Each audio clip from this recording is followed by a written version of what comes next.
Bonjour et bienvenue à toi sur cette vidéo relative à la cylindrée. Alors la cylindrée d'une voiture, qu'est-ce que c'est? C'est vrai que peut-être vous avez déjà entendu dire motorisation 1,6 litre, 1600 cm3, motorisation 3 litres, 6 cylindres à ligne, 1,6 litre, 4 cylindres à ligne, motorisation 5 litres de V8, 6 litres 5 V12 par exemple. Bref, qu'est-ce que ça veut dire? Qu'est-ce qu'est la cylindrée d'une véhicule? C'est ce que nous allons voir ensemble dans cette vidéo. Alors tout d'abord, la cylindrée d'un véhicule, c'est un volume, c'est le volume total de l'ensemble des cylindres du bloc moteur. Je m'explique. On va illustrer ça à travers un exemple. Alors je ne vais pas prendre l'exemple de ma voiture préférée, toute marque confondue, que la Lamborghini Aventador SVJ, puisqu'elle est équipée d'un 6 litres 5 V12. Ça va être un peu compliqué pour le calcul, on va simplifier, on va prendre un truc plus soft. Je vais prendre ma seconde voiture préférée un peu plus raisonnable, qui est la BMW 240 X-Drive. La BMW 240 X-Drive, elle est équipée d'un moteur 6 cylindres à ligne, le fameux 6 cylindres chez BMW, de 3 litres de cylindrée. Qu'est-ce que ça veut dire 3 litres de cylindrée sur cette voiture?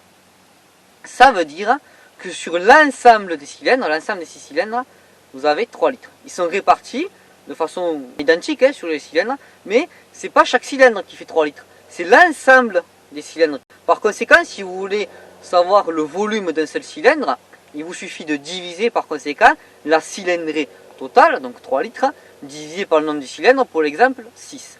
Donc 3 divisé par 6, ça fait 0,5. Vous avez donc 0,5 litres par cylindre. Autrement dit, hop, chaque cylindre de ma BMW 240 X-Drive a ce volume-là. Voilà, ça fait 0,5 litres. 0,5 litres, c'est aussi 500 cm3. 1000 cm3, c'est 1 litre de cylindrée. D'accord? Voilà. Donc là, vous avez le volume d'un cylindre d'une BMW 240 X-Drive, en sachant que dans la BMW 240 X-Drive, il n'y en a pas un comme ça, il y en a 6. Tout simplement. Voilà comment ça marche.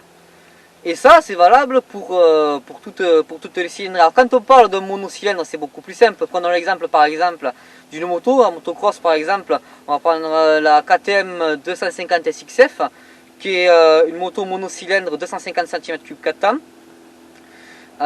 Donc sur cette moto là par exemple, vous avez un monocylindre 250 cm3, par conséquent 0,25 litres de cylindrée. Donc là c'est très simple. Mais quand vous en avez plusieurs, effectivement, pour connaître le volume d'un cylindre, il vous suffit de diviser la cylindrée par le nombre de cylindres. Tout simplement, c'est aussi simple que ça. Le volume d'un cylindre, et le tout volume d'ailleurs tout court, est égal tout le temps à une surface multipliée par une hauteur. En l'occurrence, pour le cylindre, il faudra d'abord chercher la surface à travers la formule pi r carré ou pi d2 sur 4 et multiplier cette surface par la hauteur pour obtenir un volume. Par conséquent, en fonction des données d'entrée que vous avez, c'est-à-dire hauteur, rayon ou diamètre, vous allez appliquer la formule pi d2 sur 4 fois h ou pi r carré fois h pour avoir le volume de votre cylindre. Toutefois, ce calcul est valable pour un cylindre plein, ou du moins pour l'intérieur d'un cylindre. C'est-à-dire que si vous vous positionnez à l'intérieur du cylindre et que vous calculez ce volume-là, voilà comment on procède. Toutefois, si vous vous positionnez à l'extérieur du cylindre, les parois de ce dernier ont un volume également. Par conséquent, si vous positionnez à l'extérieur de ce cylindre, il faudra penser à lever le volume relatif aux parois du cylindre. Néanmoins, afin d'éviter de surcharger la vidéo, on va pas entrer en détail sur cette partie-là. J'espère que cette petite vidéo t'a plu. Je te remercie d'avoir regardé en entier.